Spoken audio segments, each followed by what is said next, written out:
itanong ko sa iyo, RD, anong pumasok sa isip mo Mhm. nung brief time na Mhm. ang event natin ngayon is about new changes and direction? And what first came to my mind immediately was what Peter Drucker said. At sino naman si Peter Drucker? Si Peter, yung kailan si Mang Peter. Hindi, si Mang Peter. Ibang Peter, yun ang tititignan sa kanto.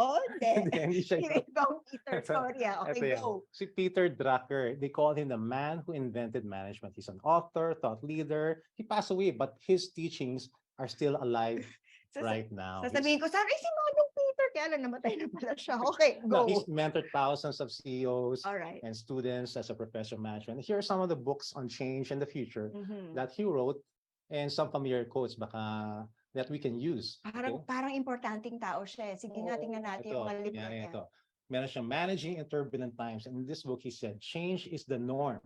Unless an organization sees that its task is to lead change, that organization will not survive. Ay, oo nga. Hmm. Kasi syempre, we need to keep up, di Of ba? course, of course. Ito, meron pang isa. Oh. Managing in a time of great change. Oh. Okay?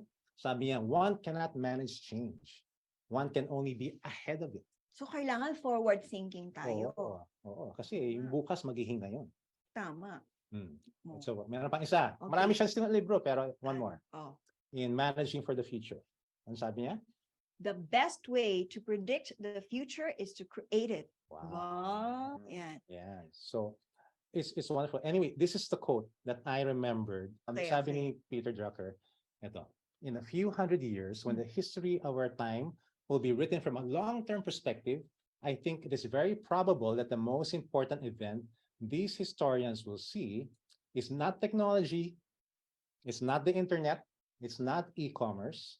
What is it? It is an unprecedented change in the human condition. An unprecedented change in the human. Ask me what that change is. Anong change yun? Ito yun. Magugulat ka.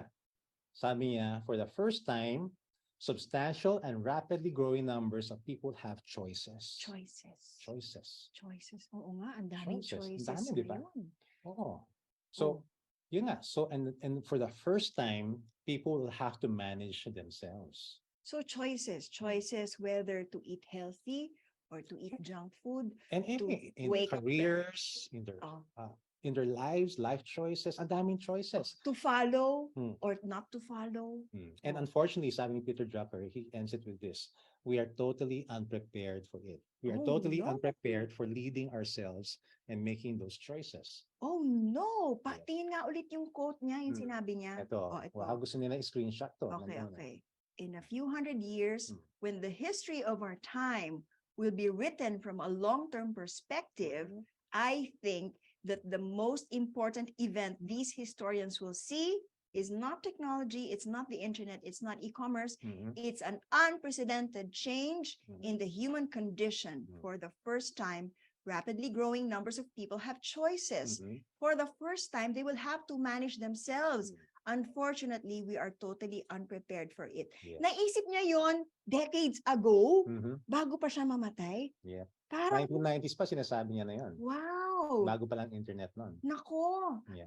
So, it's really good, di ba, that in this season of our life, di ba, in this time in history, we have so many choices. Yeah, that's good news. It's good news. It's a good problem.